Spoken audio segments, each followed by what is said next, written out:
Real quickly, I wanted to touch on the offseason of the Dallas Mavericks because it's been an interesting one from the standpoint of what people value in terms of what they're looking for in an offseason, what needs people were hoping the Mavs would address, and it's been kind of a quiet offseason, and it has made for some interesting conversation. Mainly wanted to bring up the survey that was recently conducted by ESPN, where they basically polled a bunch of anonymous scouts, executives, etc. The type of stuff they do every year before the season. Other outlets do it too. They poll anonymous GMs, executives, what have you. But in this survey, the Mavs had the most votes for worst offseason by an NBA team, and I don't agree with that, like, at all. Just because the Mavs didn't make any splashy moves, just because they didn't pull in a big name, and also the loss of Jalen Brunson, which is admittedly a big loss, and we will touch on that in a second, but the Mavs losing Jalen Brunson for nothing had a lot to do with this.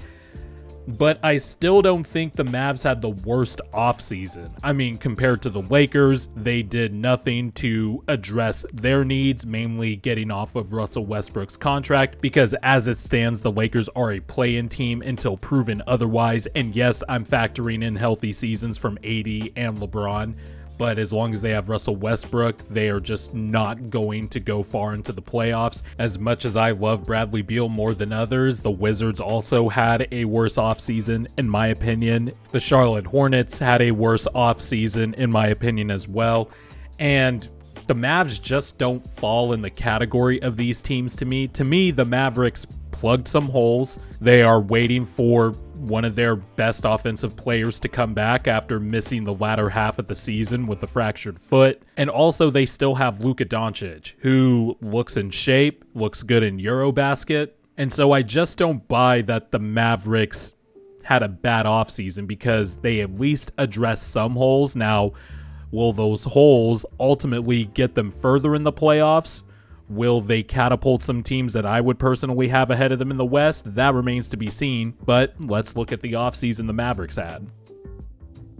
So as far as notable player acquisitions, the Mavericks, of course, traded for Christian Wood around draft night. They signed JaVale McGee as a backup center to fill in the hole there because Dwight Powell started to become an issue in terms of not being able to be playable in the playoffs. And then the Mavericks drafted Jaden Hardy with the 37th pick in the NBA draft. Had some nice flashes in Summer League. And then, of course, the notable loss is Jalen Brunson.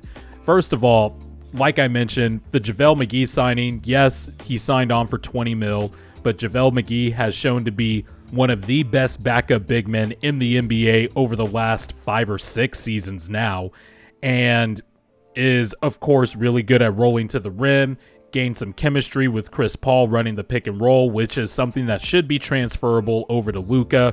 He'll play 20 minutes a night, he'll protect the rim for you, he'll give you hard fouls, and he'll play hard for you. Unfortunately, he still has the meme tag stuck to him. Once you're in the meme zone, you're never going to get out. But the last 6 or 7 seasons, JaVale McGee has been a very solid backup big man. And then Christian Wood, he had an up and down season in Houston, but I'm willing to chalk that up to him just being on a young team that's developing. He didn't really try much on defense, but he has the athleticism and the length to move laterally and move on the perimeter and kind of protect the rim a little bit. But his offensive skill set is undeniable. He can shoot, he can attack a closeout, and he's super athletic. He has an array of offensive moves. You could place him all over the court offensively, and that should also help out Luka as well as the Mavs try to fill out this supporting cast around him. Because remember, last year they traded Kristaps Porzingis and they decided to double down. We're going to put players that will work around Luka,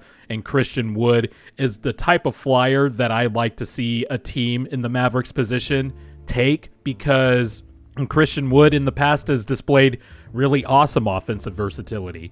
And also, we can't underestimate Jason Kidd, because this past season he showed, along with defensive specialist Sean Sweeney on the Mavericks staff, they crafted together a really good defense with Reggie Bullock and Dorian Finney-Smith being their best wing defenders, and they're really good wing defenders, to be clear. But when those two are your absolute best wing defenders and you're able to craft a top 5 defense post-New Year around those two guys, that is some damn good coaching. And I would expect that some of that coaching will rub off on Christian Wood. He'll be in the new situation. He'll be able to use his physical gifts to contribute positively on that end of the floor. So I'm kind of banking on that. It might work, it might not work out, but I'm betting on the infrastructure and the Mavs being a good team to bring the best out of Christian Wood on that side of the ball. And then Jaden Hardy looks like he could provide maybe some scoring punch off the bench if things break right and he gets early minutes early on.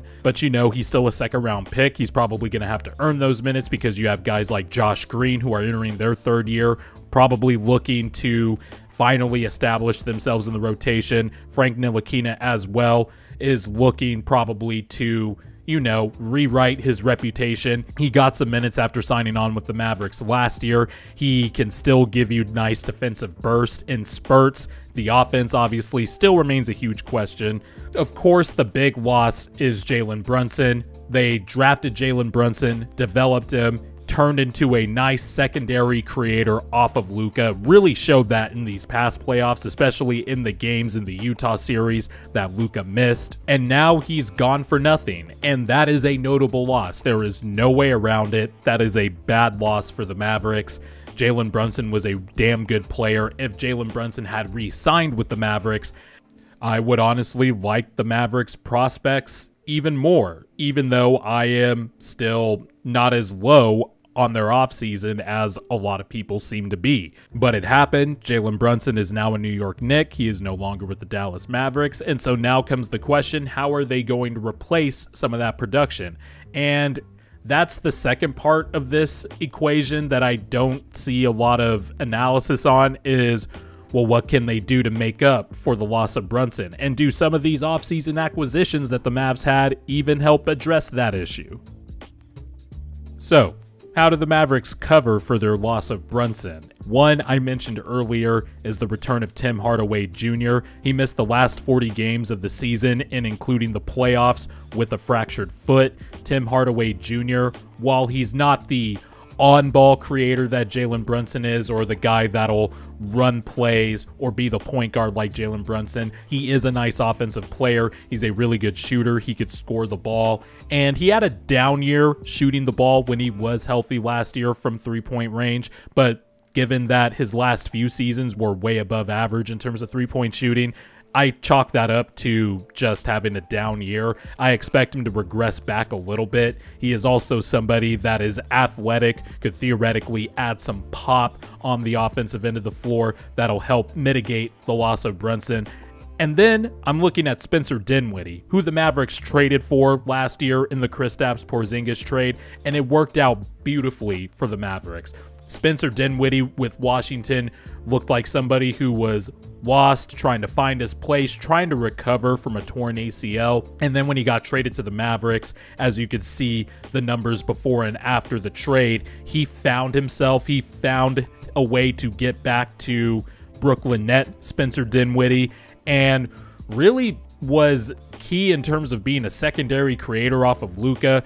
Is a small sample size, but there are 2 games where Dinwiddie played without Luka and 2 games where Dinwiddie played without Jalen Brunson, and he did fine in those minutes. If you just look at Dinwiddie's numbers overall after he got traded to the Mavericks, it shows that he is more than capable of handling a secondary or tertiary creator role. If you want to put a number in terms of the hierarchy, he is good at just being a tertiary shot creator beyond Luka.